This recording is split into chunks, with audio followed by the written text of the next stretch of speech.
Hi friends, welcome back to cinema vision. Kannada super ஸ்டாரான சிவராஜ்குமார் பார்த்தீங்கன்னா அவருக்கு சிறுநீரக புற்றுநோய் இருக்கிறத அறிஞ்சு அமெரிக்கா ட்ரீட்மெண்ட்டுக்காக போயிருந்தாரு. அதை தொடர்ந்து பார்த்தீங்கன்னா சிவராஜ்குமாரோட மனைவி கடந்த வாரம் அவருக்கு வெற்றிகரமாக ட்ரீட்மெண்ட் முடிஞ்சிருச்சு அப்படின்னு சொல்லி உருக்கமாக பேசியிருந்தாங்க. சிவராஜ்குமார் பார்த்தீங்கன்னா கூடிய சீக்கிரமே பேசுவார் அப்படின்னு சொல்லி எதிர்பார்க்கப்பட்டிருந்த நிலையில் சிவராஜ்குமாரும் அவங்களோட மனைவியும் ஒரு வீடியோ மூலமாக புத்தாண்டு வாழ்த்துக்களை தெரிவிச்சிருக்கிறாங்க.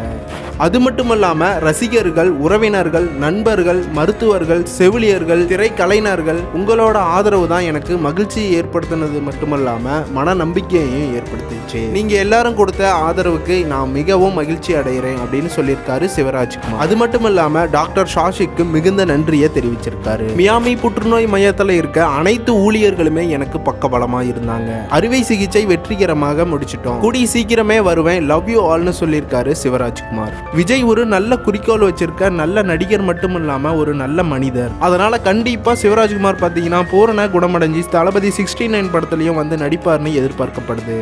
இது போன்ற சினிமா செய்திகளை தெரிஞ்சுக்க சேனலை சப்ஸ்கிரைப் பண்ணிக்கோங்க.